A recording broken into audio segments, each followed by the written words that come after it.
Imagine living in a world where your future wasn't shaped by your dreams, but by the pitch of your voice.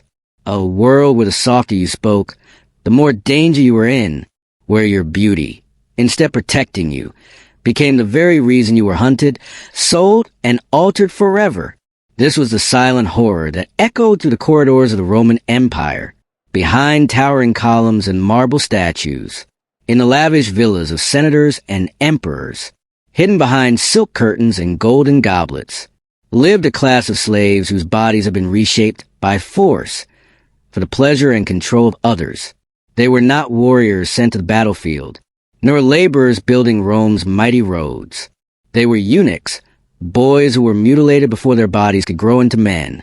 They were trained to walk with grace, to speak gently, to remain forever soft, submissive, and silent. In a world that worshipped power, dominance, and virility, these boys were stripped of it all. But what they lost in manhood, some gain in influence, access, and even political control. This is not just a tale of suffering.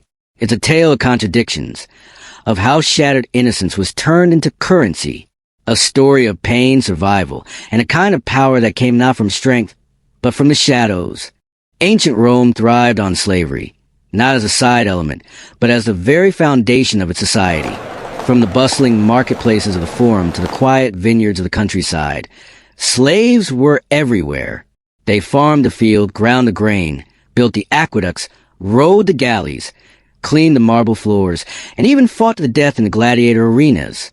But among the hundreds of thousands of enslaved souls, there was one group unlike the rest, eunuchs. They were not valued for their strength, skill, or ability to bear children. They were valued for what they lacked, masculinity. In a society obsessed with dominance, politics, and virility, this absence made them different. And in the eyes of the Roman elite, that difference was useful. Roman noblewomen, especially those from powerful senatorial families, often requested young, gentle, hairless boys as personal attendants. They were meant to guard women's quarters, run private errands, serve at the table, and even help with bathing and dressing. The reasoning was simple. A eunuch could never threaten a woman's virtue. He could never father a child. And he could never, in the eyes of Roman society, be seen as a man capable of betrayal through lust. This made them the perfect servants for the homes of the powerful, and the perfect ornaments for those obsessed with luxury. For the elite, having eunuchs wasn't just practical, it was a status symbol. Owning one was a statement. I am rich enough, powerful enough, to possess a servant worth more than gold. And it wasn't only the noble families. Even temples began using eunuchs, especially those dedicated to Eastern gods like Cybele or Isis. In these cults, castrated attendants were seen as holy servants. Closer to the divine, their sacrifice considered an offering to the gods. But where did these boys come from? Most were taken from far-off provinces, places where Roman armies and traders had influence.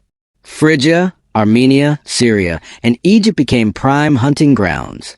Some were kidnapped from villages by slave traders. Others were prisoners of war.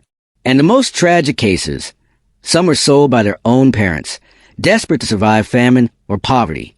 Once in the hands of slavers, the boys' journey was long and cruel. They were marched or shipped hundreds of miles, often in chains, toward Rome or to specialized cities where castration was performed before sale. They had no idea what awaited them, because for many, their true suffering hadn't even begun. The next stage of their transformation was far more horrifying than the journey itself. There was no kindness in what happened next, no gentle words, no preparation, no escape. The boy, often no older than 7 or 8, would be taken to a dim, foul-smelling room. Sometimes it was in the back of a slave trader's shop. Other times, it was nothing more than a corner of a filthy barracks. He would be held down by grown men, his arms and legs pinned as he struggled, confused and terrified. There were no medical tools, no clean instruments, only a heated blade, a crude knife, or in some cases, sharpened bronze scissors. There was no anesthesia, only screaming. In the most extreme cases, the slavers removed everything, believing it increased the boy's value as a pure eunuch. The pain was unimaginable. Some bled to death within minutes. Others slipped into shock and never woke up. Those who survived were left weak, trembling, and feverish. There was no real recovery process, only time, and a hope that infection wouldn't set in. And yet, for those who lived through it, their suffering increased their price. In Rome's bustling slave markets, a healthy eunuch could sell for 10 times the price of a regular child. If the boy had delicate features, clear skin, and symmetrical facial structure, he was even more valuable. His worth climbed higher still if he could sing, dance, or speak more than one language. To buyers, he was not a child anymore.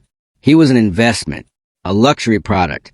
In the ledgers of merchants, he was recorded alongside fine silks, exotic perfumes, and rare gemstones. But unlike the silks and jewels, he could smile, speak, and obey. And that made him priceless to those who could afford him.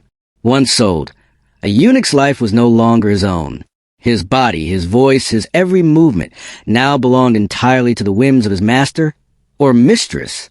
In some grand Roman estates, they stood at the entrance, dressed in fine tunics, acting as doormen who controlled who entered the private chambers.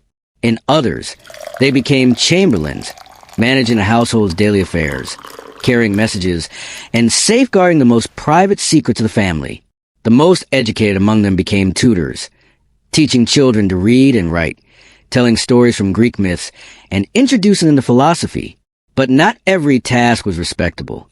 Many eunuchs found themselves forced into the role of bedroom companions, especially to wealthy Roman women. Roman society was strict. Adultery was a scandal that could destroy reputations. But eunuchs were seen as safe.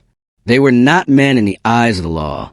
That made them the perfect loophole for bored noble women trapped in cold, loveless, arranged marriages. Some of these women treated their eunuchs like confidants, even friends, showering them with fine silk robes, gold jewelry, and the finest perfumes. But others treated them like living dolls. They were dressed and redressed like ornaments, paraded at parties as exotic curiosities, fed wine until they could barely stand, and punished severely for the smallest mistakes. Appearance was everything. A eunuch was expected to have flawless skin, free of blemishes or scars. His hair was to be kept neat and often scented with oils. His clothes were immaculate.